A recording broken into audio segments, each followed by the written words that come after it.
Alors, écoutez,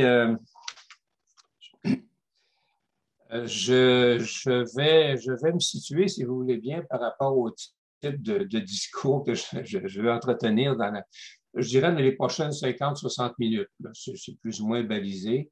Je ne vais pas vous décourager non plus. J'aurais peut-être pas dû dire que ça dure si longtemps, mais j'aime ça courir des risques. Mais j'aime ça me situer aussi par rapport au type de discours que je vais tenir. Alors, c'est cette image du Super C qui m'aide beaucoup. C'est-à-dire qu'il y aurait différents registres discursifs que je pourrais employer.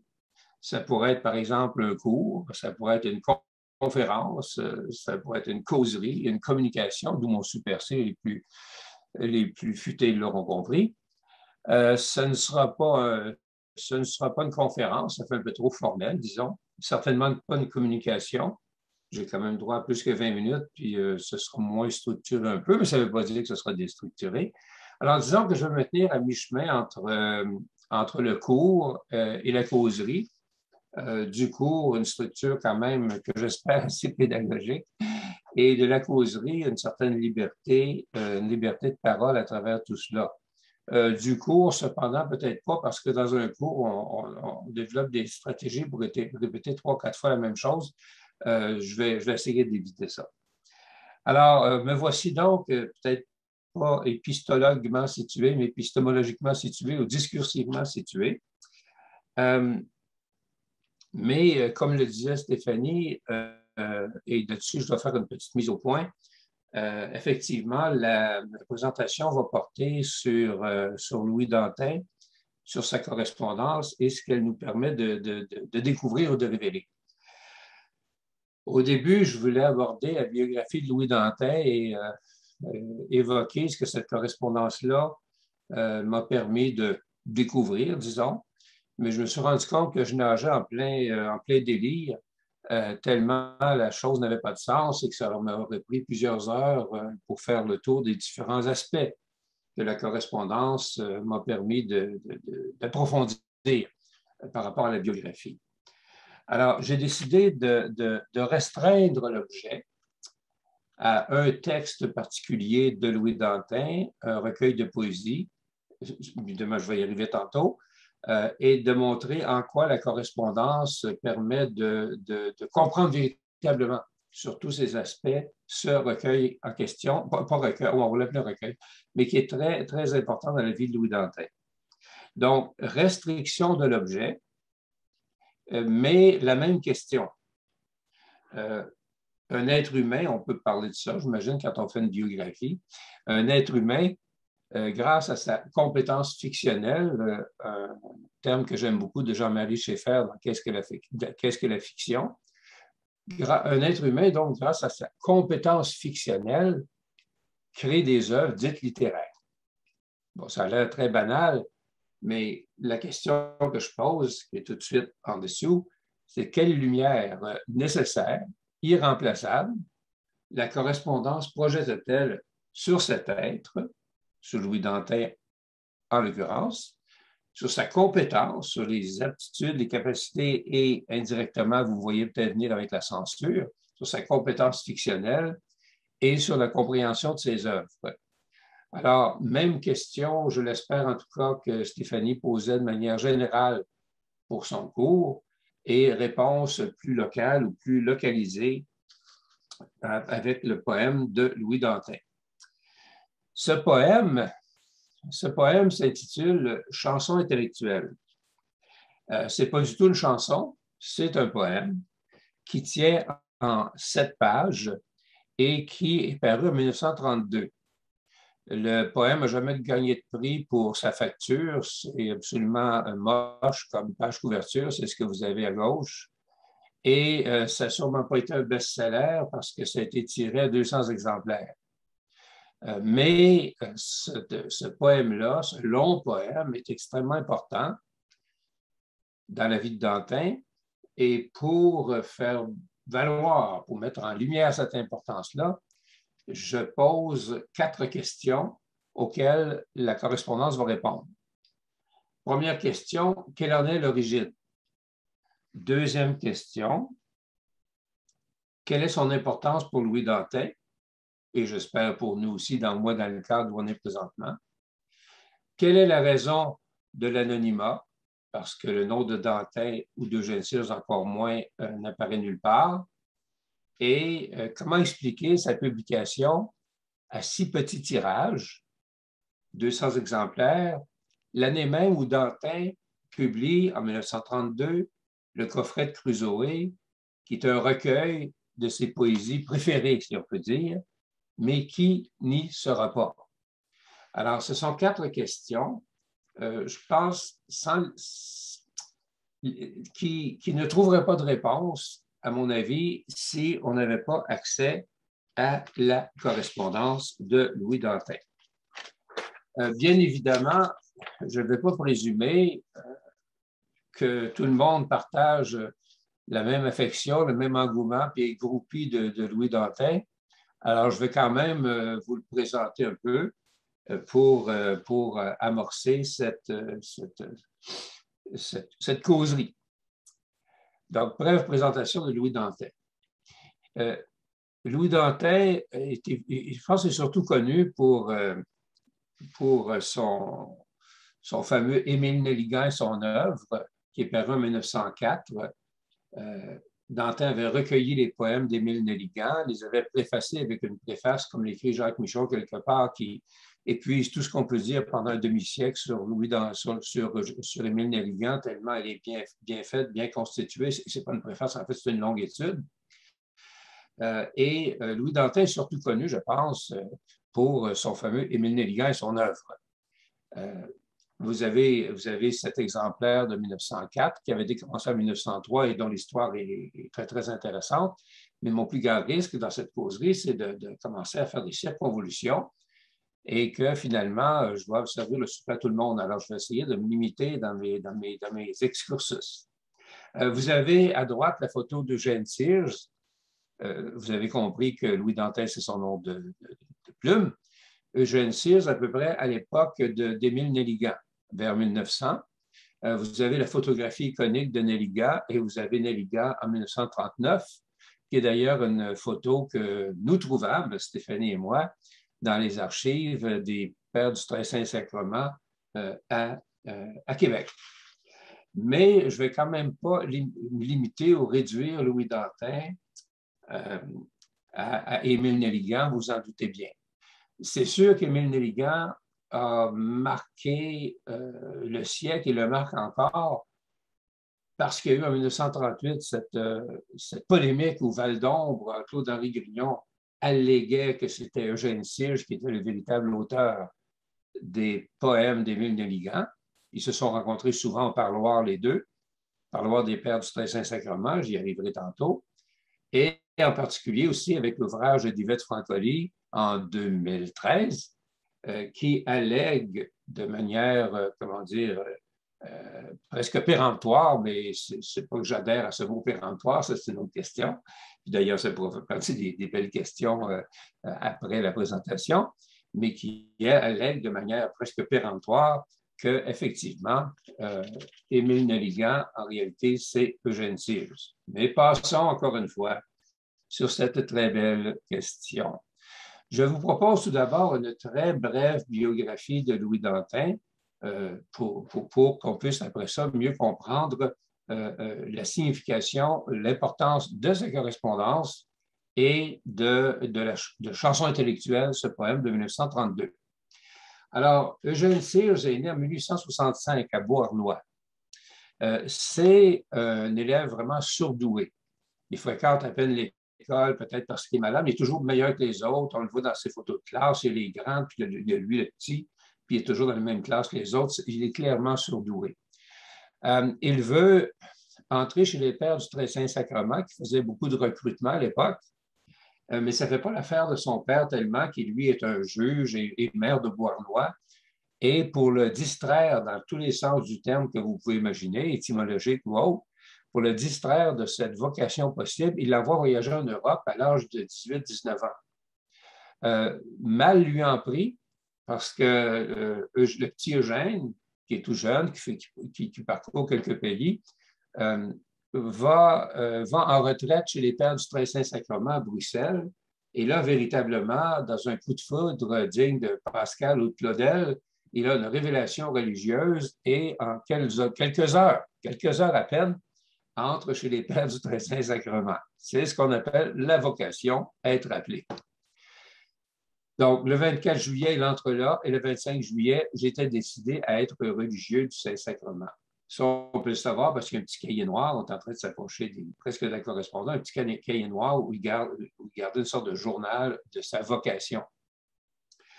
Là, j'accélère un peu. Il prononce ses vœux triennaux en 1884, c'est-à-dire qu'après 3 ans, on peut prononcer ses vœux perpétuels. Alors, on se pratique un peu pendant 3 ans, si on peut dire. En 87, il fait un doctorat à Rome, d'ailleurs fort bien reçu, un des rares doctorats qui sera soutenu devant le pape. La brillance de ce jeune homme-là ne se dément pas. Et en 87, il prononce ses vœux perpétuels. Alea iacta est. Il est maintenant père du Très Saint-Sacrement. Je ne m'embarquerai pas trop là-dedans, mais depuis 2-3 ans, de toute façon, sa foi est en train de chanceler.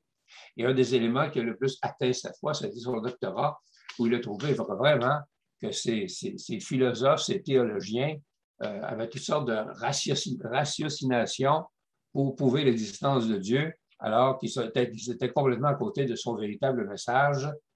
Son doctorat en théologie l'a beaucoup aidé à perdre la foi. En novembre 1887, et je le dis parce que ça va revenir plus loin, il est très hautement considéré par la communauté et on le nomme responsable de la revue des Italiques, ne sont pas corrects, de la revue des Pères à Paris, le messager du Très Saint-Sacrement. On lui donne donc déjà des fonctions importantes. En 88, il est maître des novices à Bruxelles, toujours ce jeune homme à la fois incertain et chancelante. Et arrive vraiment peut-être un élément qui va accélérer cette fragilité chez son cas. Il rencontre la jeune Charlotte Beaufort, qui est la sœur d'un des postulants à Bruxelles, et se lie d'amitié, d'amour avec elle, fait des escapades. Vous aurez compris que ce n'était peut-être pas l'attitude recommandée pour ce jeune père du Très Saint-Sacrement. Tant et si bien que ces frasques font en sorte qu'on le presse de revenir à Montréal. Il a été 10 ans en Belgique et on le presse de revenir à Montréal en 1894. Alors, ce groupe de joyeux de rire ici, ce sont les Pères du Très Saint-Sacrement à Montréal, qui sont toujours au coin Saint-Hubert et Berry, si vous voulez voir leur couvent. Et le deuxième à droite, première rangée, qui est la plus jeune que les autres, encore une fois, et pas plus joyeux que les autres, c'est Louis Dantin, qui a été ramené presque de force en 1896 et qui est vraiment malheureux et qui se tient très loin des exercices religieux. Alors, on le presse de revenir à Montréal et ce qui le sauve véritablement peut-être d'être encore plus marginal qu'il ne l'était déjà, c'est qu'on lui confie une imprimerie, et qu'il fonde le Petit Messager du Très Saint-Sacrement qui va devenir majeur dans sa vie. Non seulement parce qu'il y consacre tout son temps, parce qu'il rédige à peu près tout ce qu'il y a dans le Petit Messager, mais aussi parce que c'est là qu'il fait ses premières armes dans la poésie et même qu'il publie quelques poèmes d'Émile Nelligan, dans le Petit Messager. Il continue toutefois sa vie nocturne, si on peut dire. Il ne se promène pas toujours avec ses habits, ou peut-être pas toujours les bons, passer 8 heures, ça j'invente un peu, là, mais vous voyez le genre, de telle sorte qu'il se lie d'amour, d'affection avec là aussi une autre femme. Et finalement, pour des raisons qui sont peut-être pas toujours très claires, mais on peut deviner que c'est à la fois à cause de sa liaison avec Clotilde Lacroix, à cause du fait qu'il imprimait Émile Nelligan et son œuvre clandestinement à l'époque, et pour d'autres raisons, il quitte précipitamment les Pères du Très Saint-Sacrement au mois de février 1903 et, entre guillemets, s'exile aux États-Unis, à Boston, où il passera 20 ans comme typographe aux presses de l'Université d'Harvard. Je fais un petit recul ici. Ça, c'est le Petit Messager du Très Saint-Sacrement dont Dantin s'occupait. Alors, il est typographe à Harvard et encore une fois, on dirait qu'il se tient toujours au même endroit. C'est encore le deuxième à droite avec la moustache, c'est Louis Dantin. qui s'est échiné 5 jours et demi par semaine dans le bruit, dans la poussière sans doute, comme typographe jusqu'en 1938. Je me demande parfois quand, comment il a réussi à écrire toutes ses lettres, écrire toutes ses œuvres. C'est assez spectaculaire. Alors, il passera 20 ans comme typographe auprès de l'Université d'Harvard et il meurt en 1945. Ça, c'est sa pierre tombale à Boston. Donc, en résumé, la vie de Dantin, du moins pour la période, disons, littéraire, en 1898, il devient directeur et imprimeur. Il écrit des poèmes dans la revue de sa communauté, Le Petit Messager du Très Saint-Sacrement. Ça, je ne l'ai pas dit, mais j'insiste là-dessus. En 1900, il publie un drôle de recueil sur les presses de la communauté qui s'intitule Franche d'Hôtel, où il a des poèmes de lui-même et aussi de Nelligan, et qui a un lien, on le verra tantôt, avec Chansons intellectuelles. Il commence en catimini sur Émile Nelligan et son œuvre, mais en 1903, comme je l'ai dit, il quitte pour les États-Unis et pendant 6 ans, c'est le silence. On n'entend plus parler de lui.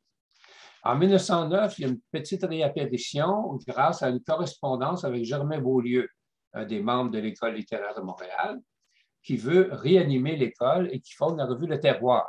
Alors, ayant pris connaissance de cette fondation, Dantin y publie 2 poèmes et après ça, encore le silence. Silence pendant 11 ans jusqu'en 1920, outre sa correspondance avec Germain Beaulieu. Silence donc en 1920, mais c'est véritablement en 1920 que commence sa carrière, on peut dire ça comme ça, de critique, d'écrivain, de poète, de novelliste, plus tard de romancier. Et cette carrière démarre dans la revue moderne, grâce d'ailleurs à l'influence incontournable d'Oliver Asselin. Alors, il commence ses critiques dans les périodiques. De 1920 à 1942, il en publiera environ 400. Sa correspondance et publication de volumes à partir de 1928, qui est son premier ouvrage, Poète de l'Amérique française, qui est un recueil de ses critiques antérieures. Il y a donc 63 ans. Je dis ça pour faire un âgisme positif. Il a donc 63 ans. En fait, c'est un peu comme on dit, je pense, de Voltaire. S'il était mort à 64 ans, on ne connaîtrait pas. Toute son œuvre commence à 60-65, mais ne voyez aucune ressemblance avec la personne qui vous parle. Et il signera 6 autres recueils de son vivant et son roman posthume, j'y arriverai à la toute fin, Les enfances de Fanny, paraîtra 6 ans après sa mort. Je vous présente maintenant sa correspondance. D'abord, l'ampleur de sa correspondance. Ah oui, il y a une petite pub, là. Je ne pensais pas que Stéphanie la ferait, mais la pub, par principe, ça serait faite, on voit ça. Alors, effectivement, nous avons fait paraître en 2014 la correspondance Louis Dantin, Alfred Desrochers. Vous avez en grande primeur la page couverture de la correspondance dont parlait aussi Stéphanie, entre Louis Dantin et la jeunesse littéraire que nous faisons, Stéphanie et moi, paraître dans 2 mois, au mois d'avril. Et donc, parlons de cette correspondance. Vous avez d'ailleurs à droite un exemple, très bel exemple d'une lettre de Louis Dantin. Alors, vous comprendrez que contrairement à d'autres correspondances, c'est beau à lire, mais c'est aussi du bonbon sur le plan du contenu, je dois vous dire. D'abord, l'ampleur de cette correspondance. Il s'agit d'une correspondance évaluée à durant 2000 et 2500 lettres, là, je ne les ai pas toutes comptées, entre 2000 et 2500, plus vers 2500 lettres à peu près. Il y a plus d'une centaine de correspondants. Pour plusieurs, ce sont des personnages, des acteurs de la vie littéraire majeurs. D'autres, c'est de la correspondance familiale, des amis, etc. Les correspondances les plus importantes ont généralement à peu près 250, 280 lettres. Par exemple, celle d'Alfred Desrochers, peut-être pas 250, mais c'est 229. C'est une correspondance tout à fait significative. Sa correspondance avec la jeunesse littéraire ne contient pas de correspondance de 250 lettres, parce que ça aurait fait tout un tome, mais les plus substantielles sont certainement Jovette Bernier et Robert Choquette. Mais ça ne rend pas moins intéressante celle avec Albert Lévesque, éditeur, et Albert Pelletier. Ces correspondances, donc, sont correspondances majeures sont dans les 220, 250, 270 lettres, mais, et ce sont par exemple avec Desrochers, avec Germain Beaulieu, dont Stéphanie annonçait le troisième tome tantôt, et avec Jules-Édouard Prévost, qui doit être proche du 300 lettres, qui était le propriétaire du journal L'Avenir du Nord, où Dantin a beaucoup publié, mais qui était surtout, entre guillemets, son agent littéraire, puisque beaucoup de contrats se retrouvent dans la correspondance avec Jules-Édouard Prévost. Et souvent, il y a la signature de Jules-Édouard Prévost avant celle de Dantin. Il y a d'autres correspondances qui sont moins volumineuses, mais tout aussi importantes avec des écrivains comme Robert Choquette, avec Oliver Asselin, qui était une correspondance vraiment intéressante, surtout au début des années 20, avec Jean Bruchézy, qui a un contenu politique qui, pour moi, en tout cas, a été une révélation quand je me suis décidé de passer au travers, et ainsi de suite. Parlons maintenant de sa pérennité. Louis Dantin s'est lié d'amitié, moi que ce soit l'inverse, mais qu'importe, avec Gabriel Nadeau, un médecin de Rutland, dans le Massachusetts, qui est à peu près à 100 km de Boston, mais qui est né ici au Québec, Gabriel Nadeau, à Saint-Césaire, mais qui passera à partir de la vingtaine toute sa vie comme médecin à Rutland, dans le Massachusetts. Et les deux se lient d'amitié, disons, on va dire, vers la fin des années 30 et surtout au début des années 40. Je rappelle que Dantin meurt en 1945. Et cette amitié fait en sorte que Dantin commence à partir de 42, à peu près 43, à donner à Gabriel Nadeau, appelons ça aujourd'hui ses archives, il n'aurait pas appelé comme ça, mais surtout sa correspondance et les ouvrages littéraires qui lui restaient. En prenant connaissance de cette correspondance, Gabriel Nadeau prend aussi conscience de son importance. Alors, il commence lui-même à poser plusieurs questions à Dantin sur différents sujets et conserve précieusement la dite correspondance jusqu'à la mort de Dantin, où là, il finit par tout avoir. Mais plus encore, je l'ai presque dire dans sa grande sagesse, Gabriel Nadeau, tout de suite après la mort de Dantin, écrit à tous les correspondants de Dantin pour leur demander s'ils n'avaient pas conservé des lettres de Dantin. Et c'est comme ça que pendant les 2-3 années suivantes, il recueille ce qui aurait pu traîner ici et là de lettres de Dantin et élargir en quelque sorte, élargir ce fonds. Alors, c'est grâce à ce fonds que Nadeau fait une sorte de biographie là, en 1948. Mais il y a tout un fonds précieux, ce Gabriel Nadeau, et il est évidemment convoité. Et voyant les années passées, Gabriel Nadeau se demande quoi faire avec ce fonds. Ben, pas d'une manière plate, mais où vais-je le léguer? Il avait réfléchi à Harvard, non pas parce que Dantin y avait travaillé, mais parce qu'il avait peur que des mauvaises mains mettent la main dessus au Québec et décident d'expurger cette correspondance-là, parce qu'il y avait de tout, et Dantin, dans certains milieux, surtout religieux, était presque vu comme l'antéchrist. Bibliothèque Archives Canada, qui était la Bibliothèque nationale du Canada, était très intéressée par le fond. Il y a quelques lettres dans les années 60 qui demandent à Nadeau s'il veut bien céder le fonds à Ottawa. Heureusement, c'est pas que j'ai quelque chose contre Ottawa, ça n'a rien à voir.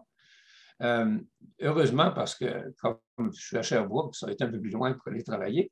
Heureusement, il y a d'autres raisons aussi, heureusement, il lègue finalement ce fonds à BANQ, la Bibliothèque nationale du Québec à l'époque, au milieu des années 1970. Alors, c'est ce qui fait que le fonds, non pas Louis Dantin, mais Gabriel Nadeau, se retrouve à BANQ. Ce n'est pas rien, c'est un fonds d'environ 200 contenants, dont près d'une cinquantaine pourrait être appelé de manière un peu abusive, mais vous comprenez, le fonds Louis Dantin. Alors, il s'agit d'un fonds substantiel, d'une correspondance fascinante, je parle comme un certain animateur, fascinante, et si elle l'est, ce n'est pas juste en raison de sa quantité et de sa qualité. Pour avoir traversé d'autres correspondances, je peux dire que celle-ci, elle est presque toujours intéressante à chaque lettre. puisque on n'apprend pas que Dante avait pas assez de lait à mettre dans ses céréales le matin, là, mais parce qu'on traite toujours de questions politiques, littéraires, religieuses, etc. Donc, presque chaque lettre présente un intérêt propre dans cette correspondance-là.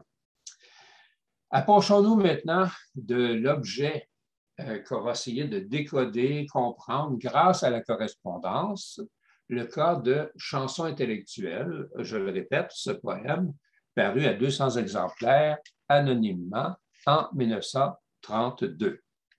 D'abord, pour connaître le contexte de Chanson intellectuelle, il faut dire qu'il y a eu 3 chansons publiées par Dantin en 1930, 31 et 32. Je le répète, ces chansons sont de longs poèmes. De longs poèmes, tous les 3 parus anonymement.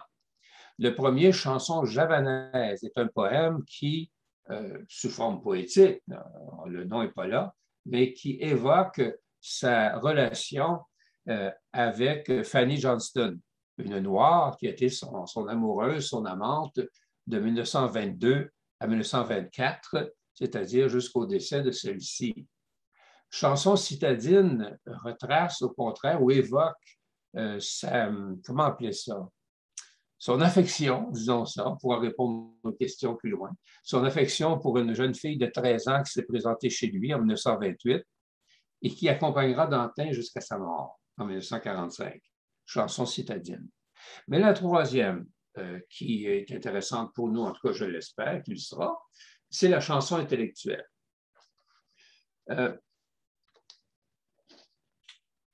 Première question, donc, chanson intellectuelle, quelle en est l'origine? Il est intéressant de savoir que dans Franche d'Hôtel, c'est pour ça que je vous en parlais tantôt, dans Franche d'Hôtel, paru en 1900, imprimé par Dantin lui-même, est paru un poème intitulé Procession. Et vous l'avez au complet ici, ce sont 5 strophes. Procession, qui sont tout à fait religieuses. C'est une évocation de l'importance de la procession, de la fête de Dieu. C'est au-dessus de tout soupçon. D'ailleurs, un peu plus tard, Alfred Desrochers, en 1929, Dantin lui a envoyé cette version manuscrite du même poème qu'il a appelé cette fois-ci Procession intime. Et ce même Procession deviendra, en 1932, Chanson intellectuelle. Donc, procession intime, chanson intellectuelle. Mais que s'est-il passé pour qu'on commence avec 5 strophes et qu'on finisse avec 7 pages? Procession intellectuelle va partir des 5 strophes, mais va les transformer. C'est-à-dire pas tant les 5, mais va les amener ailleurs. Et voici ce qui se passe dans ce poème. Je recule. Ce que le poème va faire, c'est passer d'un poème religieux à un poème profane, de passer d'une vérité religieuse à une vérité profane, de passer du Christ au philosophe, de passer de la foi à la raison. Alors, vous comprenez l'importance de cette chanson intellectuelle dans le parcours même de Louis Dantin, qui est à toutes fins utiles son parcours de vie. Voici par exemple la fin ou presque de Chanson intellectuelle, où l'on est rendu chez les philosophes. Et ici peut-on lire « Aussi souvent au vol du rêve, j'entrevois passer dans le soir gris les processions blanches. » Mais rappelez-vous, au début, c'était des processions de la fête de Dieu là, qui se passaient dans les rues avec le stançoir et tout le palaclan. Ce sont d'autres processions qu'il évoque, c'est la procession des philosophes. Ce sont tous les épris du vrai, tous les penseurs. Et alors, dans le poème des Philsocrates, ça c'est du poème ébranlant l'arche des anciens dieux, Sénèque décochant la raison comme une flèche aiguë, Jean-Jacques dont le rêve épouvante les rois, Arouet, Voltaire dont le rire incendie et délivre. Mais c'est la toute fin, les 4 dernières lignes, 4 derniers vers du poème qui sont étonnants, et les voici. Et parmi ce cortège auguste, celui des philosophes, j'ai frémi de te revoir, ô Christ, en des splendeurs plus belles, toi quand même, restez, il manque un accent, pardon, restez mon maître et mon ami, le plus doux des rêveurs, le plus grand des rebelles. Juste ce paragraphe-là mériterait une longue explication et m'a été extrêmement précieux pour la biographie de Louis Dantin, mais si je le faisais, je m'égarerais. Revenons donc à sa chanson intellectuelle. Je pense que vous commencez à comprendre son importance pour Louis Dantin. Mais ici, c'est plus pour un sourire que j'ai ce premier texte juste en bas que j'ai découvert tout récemment. Il me semble, je ne suis pas sûr que c'était dans une bibliographie. Les 5 premières strophes très catholiques sont parues dans Essai sur la poésie religieuse canadienne d'Albertine Ferland-Angers. C'est intéressant, en 1900, c'était très catholique. En 1923, c'est même dans un recueil d'essais sur la poésie religieuse canadienne. Et en 1932, Dantin ne veut pas faire publier ce poème parce qu'il a trop peur de la réaction. Alors, voyez la transformation qui s'est produite. Qu'est-ce qui fait que cette chanson est aussi importante pour Dantin? Et enfin, on arrive un peu à la correspondance, là. Il y a ce tout petit extrait, mais qui est plus détaillé dans cette lettre à Gabriel Nadeau. Dantin qui écrit à Gabriel Nadeau, « Ma chanson intellectuelle, qui est parue déjà depuis 10 ans, a pu vous faire suivre les transformations de mon âme. » Et c'est véritablement les transformations de l'âme, de la foi, des croyances de Dantin que la chanson intellectuelle nous fait suivre, en effet, de cette phase religieuse à cette phase, appelons-la philosophique, mais toujours avec la figure du Christ, à la fin.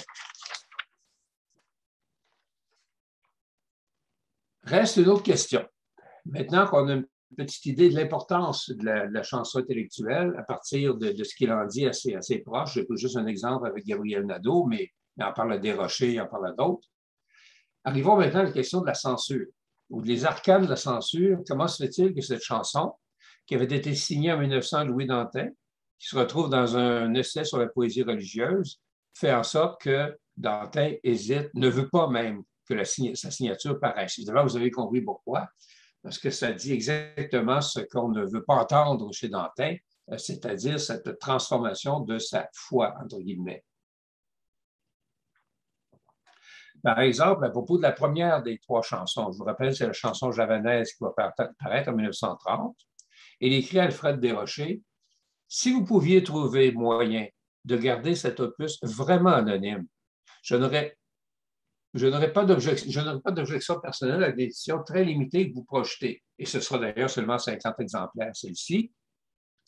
Mais il faudrait pour cela beaucoup de précautions. Il faudrait laisser la brochure sans aucun nom d'auteur, pseudonyme ou autre. Et je compterai sur votre discrétion absolue pour ne révéler l'auteur à personne, car cela deviendrait très tôt le secret de Polichinelle et causerait un scandale de tous les diables. De fait, Desrochers va se charger de la publication de cette première chanson sur les presses de la Tribune à Sherbrooke, mais il va quand même insister. Il écrit à Dantin, « Pourquoi cette peur de signer? Vous allez me trouver peut-être inconséquent avec moi-même, moi qui me crois catholique, d'être aussi libre au sujet de mes lectures et de mes écritures.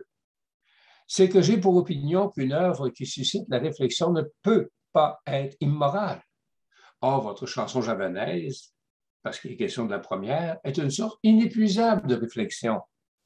Quelle est l'œuvre au Canada qui puisse s'y comparer? Pourquoi alors en avoir honte? » Remarquez que Desrochers se méprend sur lui-même parce qu'il refusera, lui qui dit qu'il est aussi libre au sujet de ses lectures, refusera un don de Dantin la même année, sous prétexte que c'est peut-être à l'index. C'est une autre question.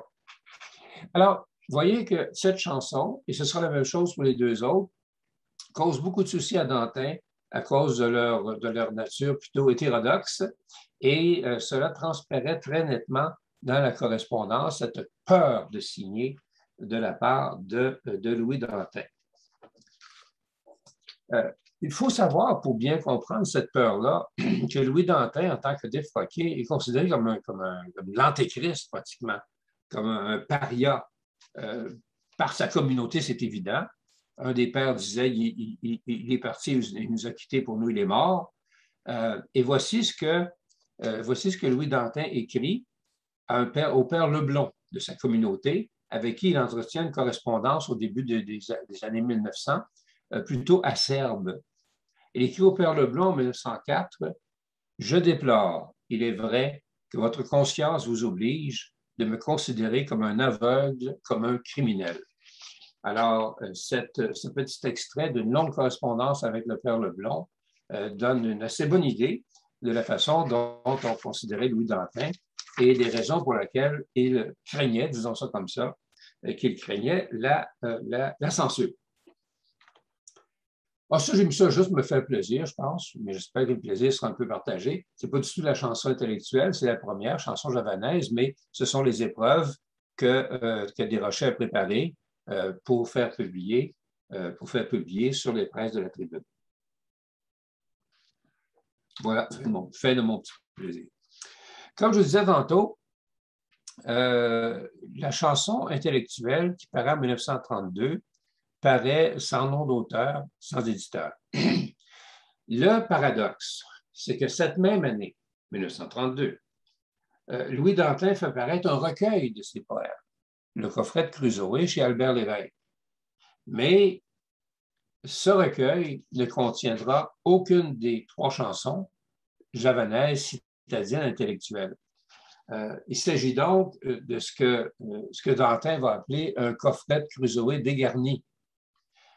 Et les infortunes de ce que Dantin aussi appelle parfois ses chansons maudites sont très liées à ce coffret de Crusoé qui doit s'en priver, si on peut dire.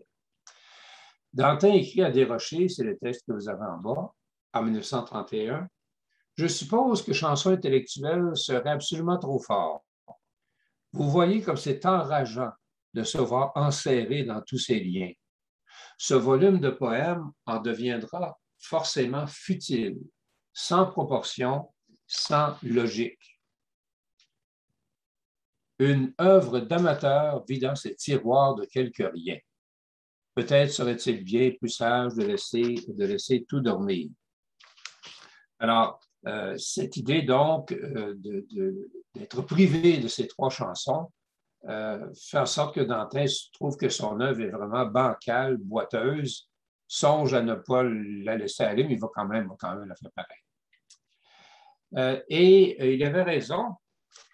Il avait raison de craindre que sa chanson intellectuelle ne paraisse pas dans le coffret de Crusoé, parce qu'Albert Lévesque, l'éditeur du coffret de Crusoé, craint beaucoup les suites, les conséquences d'une parution possible de cette chanson dans le coffret.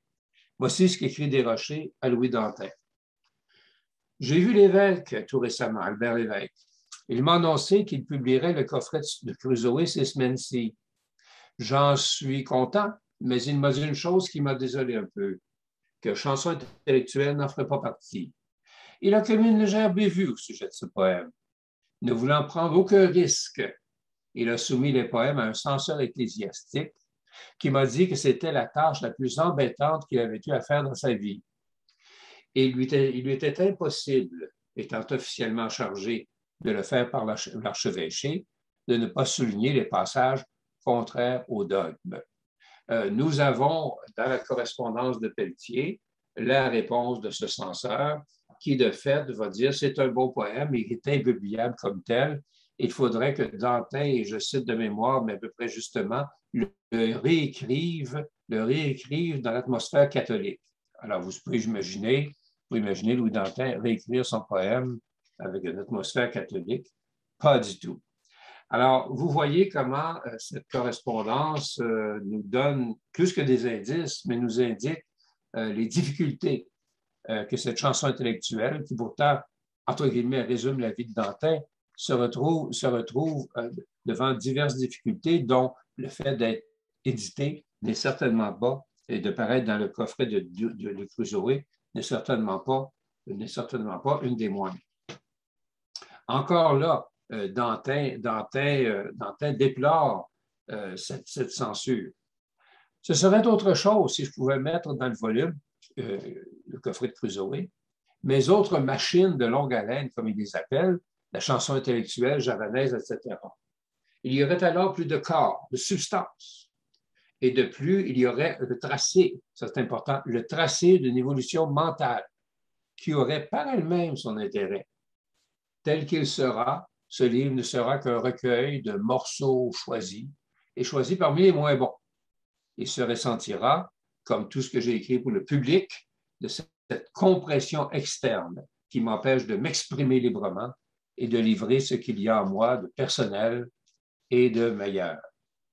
Alors, c'est vraiment, il se désole, il renonce, accepte que Chansons intellectuelles ne paraissent pas dans le recueil. Ça n'empêche pas, 4 ans plus tard, d'écrire à Desrochers en bas. Ainsi, je songe parfois que si un éditeur français avait la complaisance de rééditer le coffret de Clouseau avec l'addition de mes 3 chansons maudites, cela arrondirait mon œuvre et mettrait ma vanité en repos. La chanson intellectuelle, finalement, va être publiée par Albert Lévesque comme prix de consolation. C'est-à-dire qu'Albert Lévesque va lui dire, écoutez, je ne peux pas me risquer à publier ma chanson intellectuelle en 1932. Pour la raison suivante, d'ailleurs, mais je pense que je vais les évoquer. C'est en 1932 qu'Albert Lévesque fait paraître aussi sa collection des romans de la jeune génération, qui sont très mal reçus par le clergé et qu'il devront interrompre à la suite de pressions cléricales. Romans de Javette Bernier, Eva Sénécal, etc., 4 romans qui s'écartaient du roman de l'époque en scrutant plus l'âme humaine, la psychologie, si on peut dire. Donc, qui allait vraiment vers un autre sillon que celui du terroir. D'ailleurs, il y a une lettre de Groux à un de ses comparses qui dit « Cet Albert Lévesque m'inquiète, il devient de plus en plus incontrôlable ». Il faut dire que Albert Lévesque est pris entre 2 clientèles, la clientèle de l'Action française, d'où lui-même vient, et une nouvelle qu'il veut se former. Alors, c'est dans ce contexte-là d'une censure autour de ces romans de la jeune génération qu'Albert Lévesque aussi doit renoncer à la chanson intellectuelle, aux 3 chansons, et comme il a dit à Dantin dans une lettre, qu'il doit rentrer sous sa tente. Alors, on est à mi-chemin entre une censure et une autocensure, et la chanson intellectuelle, donc, restera, disons, chanson morte. Elle ne paraîtra que dans les poèmes d'outre-tombe que Gabriel Nadeau va éditer en 1962, si je ne me trompe pas. Alors, à partir de cette histoire, si je puis dire, nous avons en quelque sorte, je pense, parcouru avec la chanson intellectuelle, j'espère que c'est assez probant en tout cas, oui, je vais me répéter, mais c'est quand même l'objet de notre propos, le rôle de la correspondance pour montrer les péripéties, les tribulations de cette chanson intellectuelle. Et je pense qu'on peut élargir à beaucoup d'autres œuvres de Dantin où la correspondance nous révèle l'importance de tel ou tel poème, mais aussi les vicissitudes que souvent certaines œuvres ont dû traverser. À partir de ce premier exemple, je voudrais élargir pour les 10 ou 15 prochaines minutes la question de la correspondance et de la censure à d'autres aspects de la vie et de l'œuvre de Louis Dantin. Je vais commencer d'abord par ce que j'appelle la censure ouverte, l'art et la morale. En 1926, Louis Dantin a fait la critique d'un recueil de Robert Choquette, À travers les vents, paru en 1925. Et dans cette critique, il trouve que Choquette est un plutôt bon poète, mais il trouve par contre que sa préface, je ne sais pas si c'est vraiment une préface, oui, que sa préface contredit toute son œuvre. Sa préface qui se veut un peu traditionnelle, un peu morale, alors que l'œuvre s'en écarte complètement. Alors, autant il apprécie l'œuvre, autant il chicane Choquette sur sa préface. Et il écrit dans l'Avenir du Nord, dans sa critique sur l'art et la morale, sur À travers les vents, il écrit dans l'Avenir du Nord, il y a des péchés lyriquement beaux, des chutes morales dramatiquement superbes. Il y a des bandits pittoresques et de belles courtisanes. Autrement dit, l'art, l'esthétique peut embellir tout. Et c'est sa thèse, c'est une des thèses qu'il portera toute sa vie. Mais il y a un jésuite, Edmond Léo, Armand Chosgros, de son vrai nom, un jésuite, qui n'a pas du tout apprécié cette façon amorale, sans morale, de voir l'art et qui écrit dans Le Devoir, justement, cet article, L'art et la morale, un article vitriolique contre Dantin. Et il dit, entre autres, reprenant le propos de Dantin un peu plus haut, Edmond Léo écrit « Il faut répondre qu'il n'y a pas de péché lyriquement beau, qu'il n'y a pas de beau crime. Ce qui est laid moralement reste laid esthétiquement, c'est la loi essentielle des choses. » Revenons maintenant à la correspondance qui va nous montrer les suites de ce début de polémique entre Dantin et Chosgros autour de ce que j'appelle la censure ouverte. Là, c'est plus la censure cachée, mais on discute de censure dans des journaux. Alors, voici ce que la correspondance nous apprend à ce sujet. Robert Choquette est à l'époque directeur de la Revue moderne. Et évidemment, en plus, il est au cœur de ce débat-là, puisque c'est son propre critique, son propre recueil qui avait été critiqué par Louis Dantin. Et voici un extrait de lettre à Robert Choquette. Je venais de recevoir un article du Devoir. Ça, c'est Dantin qui écrit à Choquette. Je venais de recevoir un article du Devoir, c'est Edmond Léo, c'est lui qui l'attaque, dans lequel certaines idées de mon étude sur votre volume étaient attaquées. Et j'étais à élaborer une réponse. Je viens de l'adresser au Devoir, et si vous surveillez les prochains numéros, vous pourrez, je pense, les lire quelques jours, car je ne présume pas que M. Bourassa me refuse son insertion. Mais M. Bourassa va refuser son insertion dans le Devoir. On n'a pas tellement de traces de ça, mais ça se dit à mots couverts dans d'autres correspondances. Va refuser l'insertion de cette réponse de Louis Dantin à Edmond Léo, qui était elle-même une réponse à Louis Dantin. Alors, ne reculant devant rien, Robert Choquette, qui était, je le rappelle, directeur de la Revue moderne, décide de la publier, lui, cette réponse-là de Dantin dans la Revue moderne. Je vous dis tout de suite, je vais voir qu'il y a une erreur en bas, c'est 1928. 15 juillet 1928. Alors, Louis Dantin écrit à Robert Choquette, qui vient de lui apprendre qu'il va la publier, cette réponse-là, à Chosgros, et lui écrit ce qui suit. Est-ce que vraiment vous publierez l'article sur l'art et la morale, vous exposant ainsi aux mines sévères des puritains? Notez bien que ma thèse est non seulement juste, comme l'admettra bien tout artiste, mais techniquement orthodoxe, et qu'elle a les réserves et les distinctions qui la feraient passer devant l'Inquisition même. Si elle était vraiment hérétique, je ne voudrais pas vous attirer les tracas, peut-être des foudres. Malgré tout, elle va bien plus loin que nos petits esprits ne voudraient admettre ou dire tout haut, tout en l'admettant. Alors, Choquette va lui répondre, je la publie, cette réponse-là, et dit même dans une lettre à Dantin, l'envoi de votre article sur l'art et la morale m'a fait danser toute une soirée. Je ne sais pas de quelle danse il s'agit, je ne la connais pas celle-là.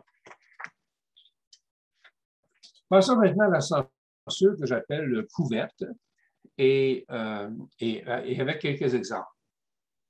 Évidemment, dans le cas de l'anonymat, la correspondance autour des trois chansons et chansons intellectuelles ont bien fait comprendre pourquoi Dantin tenait à cet anonymat.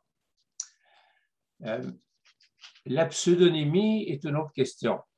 Dantin va user de plusieurs pseudonymes entre 1898 et 1903, mais va se fixer sur Louis Dantin qu'il utilisera jusqu'à la fin de ses jours. Sauf dans un cas, le poème Pour des cheveux, qui va paraître en 1928 dans la Revue moderne, et que Dantin voudra absolument qu'il soit signé sous le nom de Louis Danet. Ça semble anodin comme ça, puis si on ne connaît pas trop Louis Dantin, on pense que c'est un autre poète, mais non, c'est Louis Dantin. Parce que dans une lettre à Robert Choquette, il dit qu'il trouve ce poème-là un peu dangereux. Il a fait même d'ailleurs lire à des amis, un peu dangereux pour qu'il soit publié sous le nom de Louis Dantin, qui est évidemment connu à l'époque. Ce poème s'intitule Pour des cheveux. Et en réalité, ces cheveux-là qui traversent tout le poème c'est ainsi, les poils pubiens de sa maîtresse. Alors, une fois qu'on a compris à travers le poème, on saisit pourquoi il ne tenait pas nécessairement à ce qu'il soit décodé dans ce sens-là pour des cheveux. Alors, c'est la seule fois à ma connaissance qu'il utilise un pseudonyme après les années 20. J'espère pas me tromper, en tout cas, je sais peut-être une autre fois, là, mais en tout cas, c'est très rare. Arrivons maintenant à la question de l'autocensure. Jusqu'à maintenant, on ne voit pas tellement Dantin s'autocensurer, puis même là, peut-être aussi.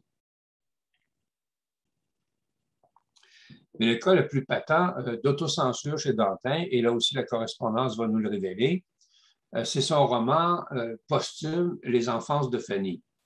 Ce roman-là, dont le sous-titre dans le manuscrit, c'est Scène, je pense que vous l'avez. Ouais, ça, c'est le manuscrit, mais vous n'avez pas la page titre. C'est la première page des enfances de Fanny. Scène de la vie des Noirs aux États-Unis ou quelque chose comme ça. Ça, c'est le sous-titre sur le manuscrit. Pourquoi Scène de la vie des Noirs? Parce que les enfances de Fanny se fondent sur la vie que Dantin a menée, très proche de la communauté noire, non seulement parce qu'il y avait Fanny comme amoureuse, mais parce qu'il était très proche aussi du fils de Fanny qui l'aidait dans sa publication d'une revue noire. Louis Dantin vivait d'ailleurs en marge du quartier noir de Boston. Et ce roman, Les enfances de Fanny, que Dantin va commencer vers le milieu des années 30, il ne veut absolument pas, et j'arrive à l'autocensure, il ne veut absolument pas qu'il soit publié de son vivant. Et cela créerait, dit-il, un scandale de tous les diables, et ça lui apparaît plutôt dangereux. Alors, il écrit à Gabriel Nadeau le 11 mars 1944 à propos de ce roman. Si dans quelque avenir les préjugés humains de race, de classe devraient disparaître de notre existence, alors cet ouvrage pourrait être exhumé et ramené à la vie si tant est qu'il le mérite.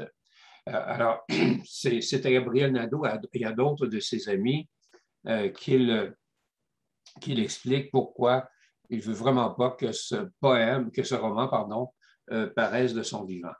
Dans les faits, le roman paraîtra en 1951 sous l'impulsion de son ami Albert Lévesque. Et c'est d'ailleurs ce Lévesque-là qui va presque écrire les derniers chapitres sous la dictée de Dantin, parce que Dantin est aveugle et les deux derniers chapitres ont plutôt été pris en charge par Lévesque. Mais c'est surtout l'édition en 1951 dont Lévesque va s'occuper.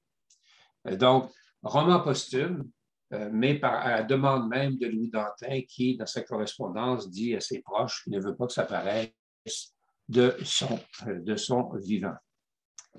Il y a un autre élément que je veux signaler par rapport à l'importance de la correspondance chez Dantin, c'est ce que j'appelle, à défaut de mieux, la circulation sous cap, c'est-à-dire la circulation de livres dangereux, interdits, mais qu'on se passe par la poste et dont on discute par la correspondance. C'est plutôt intéressant comme phénomène. Je vous donne un exemple ici. Alors, Dantin a transmis à Louvigny de Montilly L'amant de Lady Chatterley, de D.H. Lawrence, qui est un roman qui a des procès à peu près partout dans le monde. Il est paru, je ne me trompe pas, en 1928. Et Louvigny de Montigny adore ce roman-là, qu'il appelle Une fleur de théologie s'épanouissant dans un terreau fort en fumier. Voici ce que dit Louvigny de Montigny à propos de l'amant de Lady Chatterley à Louis Dantin. L'amant de Lady Chatterley a fait un si beau ramage dans la presse française que j'ai tenu à me le procurer pour voir par moi-même de quoi il s'agissait. Lawrence a peint son modèle comme il l'a trouvé, et je trouve qu'il a magistralement traité le cas de cette femme que la satisfaction des sens conduit à l'amour.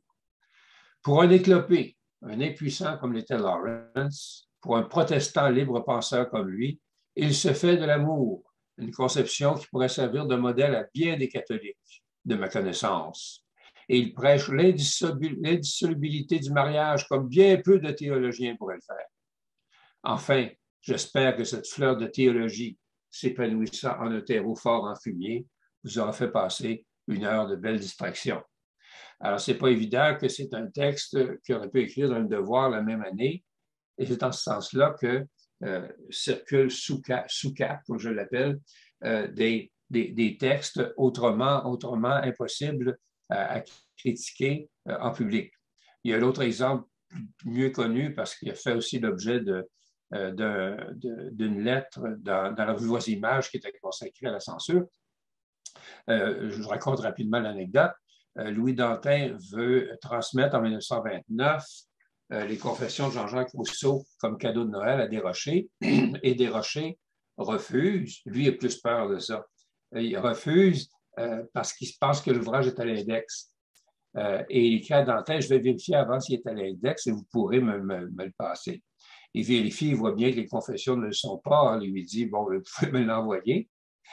Donc, il est moins ouvert d'esprit qu'il le disait tantôt, mais cela donne chez Dantin une lettre extraordinaire au mois de décembre 1929, qui est un des réquisitoires et une des déconstructions les plus remarquables dans ces années 30 et 40 même, sur ce qu'est la censure. Il énumère toutes les œuvres, ou quelques œuvres importantes en tout cas, dont on doit se priver si on suit vraiment l'orthodoxie catholique. Et il termine en disant « Comment voulez-vous qu'on devienne écrivain de cette manière? » Je vais terminer avec, je vais dire que je ne faisais pas de pub, mais un petit peu de pub quand même, là, avec la biographie de Louis Dantin. Je vais terminer en évoquant quelques aspects où la correspondance m'a été pas utile, indispensable, vous en doutez bien, pour cette biographie de Louis Dantin. D'abord, un chaînon manquant. Louis Dantin part en 1903, quitte Montréal, s'installe à Boston et on ne savait rien de sa vie entre son arrivée à Boston en février 1903 et le début de sa correspondance avec Germain Beaulieu en 1909. Cependant, j'ai trouvé, parce que ça n'avait pas été utilisé encore, j'ai trouvé dans les archives des Pères du Très Saint-Sacrement à Québec une correspondance avec le Père Leblond, qui date de 1903-1904, parce que le Père Leblond envoyait de l'argent à Dantin de la part de la communauté. Mais en même temps, il discute des raisons de sa sortie.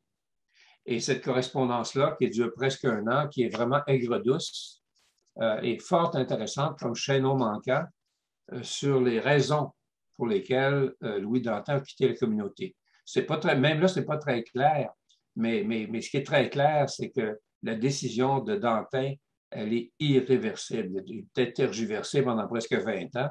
Puis comme il dit, pendant 20 ans, je le cite, j'ai fait un holocauste personnel, mais là, il n'y a plus d'holocauste, c'est clair que c'est terminé. Et c'est vraiment un chaînon manquant sur sa transition, sur son choix, sur les valeurs qui l'animent à partir du moment où il a quitté la communauté des Pères du Très Saint-Sacrement. Évidemment, vous vous doutez bien que la correspondance est essentielle aussi pour comprendre, pour connaître sa pensée critique. Stéphanie pourrait vous en parler longtemps si on entre le mentorat dans la pensée critique. C'est évident que le fondement du mentorat, puisqu'il s'agit de Dantin qui est aux États-Unis, c'est sa correspondance. Pensée critique aussi parce que dans sa correspondance ou dans des papiers, parfois dans son fonds d'archives, on la retrouve telle quelle, sa pensée critique, dont un texte de 4 pages où il montre les 3 étapes pour lui de compréhension d'une œuvre littéraire et de construction de sa propre critique. Un élément moins connu, mais qui est fascinant encore, c'est sa pensée politique. Dantin a une pensée politique très articulée, si vous me permettez ce mot-là, très articulée. Il est un socialiste / communiste. Il passe assez allègrement de l'un à l'autre. Et sa pensée politique est fondée sur le christianisme comme base du socialisme. Et cette pensée-là politique ne le quitte jamais, lui qui a travaillé comme ouvrier, ne le quitte jamais et fait l'objet de discussions, pour ne pas dire de polémiques extrêmement intéressantes entre, en particulier, Jean Bruchézy et Jean-Charles Harvey. Surtout la correspondance de Jean Bruchézy qui traite beaucoup du communisme de l'époque. La correspondance avec Harvey est intéressante parce que c'est vraiment le capitaliste contre le communisme. C'est difficile d'avoir plus capitaliste que Jean-Charles Harvey, un défenseur de l'énergie individuelle, et Eugène Sears, Louis Dantin, qui veut au contraire qu'il y ait un partage et un contrôle des ressources et de l'argent. Pensée politique extrêmement intéressante. Lien d'amitié, évidemment, avec Germain Beaulieu, la plus longue dans le temps des correspondances de 1909 à 1942. Lien d'amitié avec Jules-Édouard Prévost, celui que j'appelais tantôt son agent littéraire. Lien d'amitié, donc, qui donne une autre perspective sur Louis Dantin. Correspondance aussi extrêmement intéressante pour les polémiques. Dantin est un être qui fuit les polémiques, mais ce n'est pas si vrai que ça. Il dit toujours lui-même, il déteste les polémiques, mais il y a des moments où il ne reculera pas. Et ces moments-là, c'est devant l'intolérance, l'intransigeance et le fait que l'art peut être inféodé à la morale. Là-dessus, il ne recule pas. Donc, il y a des polémiques publiques, mais aussi épistolaires qui sont fort intéressantes. Je pense, par exemple, à cette polémique autour de Léon Bloy, qui est publique en 1938, qui est publique, mais qui aussi paraît beaucoup dans la correspondance entre Louis Dantin, Germain Beaulieu et, bien sûr, Claude-Henri Grillon. Cette polémique autour de Dantin et Néligat, est-ce une même personne en 1938, mais aussi en 1942, quand Louis Dantin se confie à Gabriel Nadeau là-dessus, c'est fort intéressant. Donc, les polémiques aussi sont révélées sous un autre jour que leur versant public dans la correspondance. Enfin, et je termine là-dessus, le titre. Pas que je veuille faire de la pub, là, mais quand j'ai fait cette biographie de Louis Dantin, ce n'est peut-être que durant les 6 ou 9 derniers mois que j'ai trouvé la sauce liante, si on peut dire. En tout cas, sauce liante pour moi, là, telle que je pouvais voir, où vraiment ça a pris comme une cohérence, une consistance. Ce titre, Vie d'Eugène Sears, Louis Dantin, a l'air dichotomique, pour pas dire schizophrénique. Le pluriel, c'est comme s'il y avait deux personnages. Et ce sont deux correspondances que j'avais négligées depuis le début, qui m'ont mis sur cette piste. Les deux correspondances, l'une avec Gabriel Nadeau, le légataire des papiers, qui écrit à la femme de ménage de Dantin dans les années 60, et ce même Gabriel Nadeau, qui écrit à la jeune Rose Carfagno, celle que Dantin a connue à 13 ans, aussi dans les années 60. Gabriel Nadeau décide de leur écrire à toutes deux, et cette correspondance-là, qui est vraiment intéressante, m'a révélé littéralement deux facettes, deux faces de ce personnage, de cet être humain, et deux faces vraiment, peut-être pas opposées, mais complémentaires, mais qu'on peut pas vraiment fusionner. Un Eugène Sears cultivé, raffiné, tout ce que vous voudrez qui va dans ce paradigme-là. Et Louis Dantin, beaucoup plus, comment dire, en français on dirait wild, beaucoup plus déjanté, disons ça comme ça. Et ces deux aspects m'ont semblé devoir être toujours tenus en équilibre dans la biographie. Alors, c'est ce qui fait en sorte que, si vous regardez la 4e de couverture, je termine vraiment là-dessus, il y a un vers de Louis Dantin qui me semble résumer le tout. Stance païenne, c'est le titre du poème. Et le vers, c'est ton corps est la chapelle où j'adore et je prie. Alors, vous avez à la fois les deux de Louis Dantin, qui vraiment idolâtre la femme, le corps féminin, et Eugène Sears, qui l'adore et le prie, une sorte d'association du profane et du religieux. Alors, j'ai essayé, dans cette biographie, de garder cette trame-là, ce fil-là, ou ces deux fils-là, qui me semblaient être une manière valable, en tout cas, pour comprendre, oui, je le dis, la vie et l'œuvre de Louis Dantin. Alors, je termine là-dessus. Je pense que j'étais pas mal dans mes temps.